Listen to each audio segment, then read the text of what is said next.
Hey, what's up guys? Justin here and welcome to 65 Drums. Today's a versus video between the VH10 versus the VH11. From a distance, you can't even tell the difference between these, and so people are wondering why there's a $100 price gap here. And I actually tricked you earlier. This is actually the VH11, this is the VH10. They're the exact same size, they kind of look similar from photos, and so I'm going to break down the differences here and whether or not this is actually worth an extra $100, because this is around $400-ish. This one is like around $300. And of course, depending on the country you live in, prices may vary. Now, before we go on to the testing and the differences between the hardware, I should make a quick disclaimer that I bought it in like 2013. This one is only 4 months old. So there's a significant age difference, and also I've done repair to the bow trigger right here. I guess if I wanted to do this 100% accurately, I'd have to go to Sam Ash right now and buy a brand new VH10 and a VH11. But you should at least get an idea of the differences between these two pieces of hardware. I tried to make the VH11 look new by using this. It's called 303 Aerospace Protectants. I've made a dedicated video on this if you want to see my review of it. Really good stuff if you want to polish up your old rubber cymbals and kind of sort of make them look brand new. I'll leave the link to this on Amazon down in the description below. And also, to head off a very common question that I'm going to get in the comments after you watch this, if you want to keep your hi-hat rod from spinning, I've heard, and I'm going to be doing some testing on this, that, thread locker. Thread locker works really, really well apparently.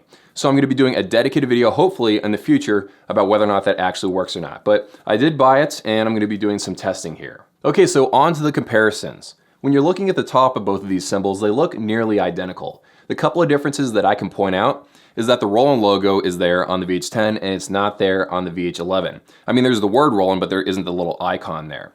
Also, this one has a plastic little ring right here. The VH11 has a metal ring. So there's little touches like that. Also, the mounting hardware right here, that's built into the hi-hat cymbal itself. You don't need to go buy this separately. It does look a tad different on the VH10 versus the VH11. The major differences are apparent when you turn them upside down. The VH11 is significantly thicker and heavier. This thing has like this big mounting plate on the back, not a mounting plate, it's like a face plate on the back of it. It makes it much, much thicker. This is also a little bit heavier. When Roland was designing the VH10, they specifically wanted to make it thinner and lighter. The reason why you want to make it lighter is that not all hi-hat stands are created equal. Some of them have really tough springs, and no matter how heavy of a cymbal you put on it, it's not going to sink down too far. Meanwhile, sometimes a big heavy rubber cymbal can really weigh that cymbal stand down. So for example, my ATV cymbals over there, when I put that on the hi-hat stand, I have to think in my head when I'm trying to position how open and closed I want it to be. I have to position the hi-hat cymbal about an inch higher on the stand than I really want it to be because I know it's going to sink down. So they made this one thinner and lighter, and that helps with weaker hi-hat springs. And because this is a little bit lighter, I've noticed that they've decided to compensate by putting an extra piece of bracing right here where the playing zone is going to be. And these two lines on the right and left of the VH10, that shows you where the playing zone starts and ends. But with both of these cymbals, if you hit really hard where the logo is, even though that's not technically a playing zone, you can still get a weak trigger signal out of it. Okay, so that's the top cymbal piece. Let's move ahead to the controller unit. So this senses how open and closed the hi-hat is going to be. Because there's no bottom hi-hat there, it's just virtual bottom hi-hat, they have to have a controller unit like this. This one is the VH10 one, this one is the VH11 one. The VH10 unit kind of reminds me of my Go E-Drum hi-hat controller. It's very, very light, it's like mostly plastic. The only metal piece is this little bolt on the bottom. Meanwhile, the VH11 one has this metal base on the bottom. So it gives me a little bit more of like confidence in the lifespan of this controller unit. You can hear some sort of metal jiggling around. So this is a little bit old and it might not be in 100% perfect condition. But overall performance between them is very similar, as you're about to see.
So I'm guessing there's going to be a question similar to this in the comments.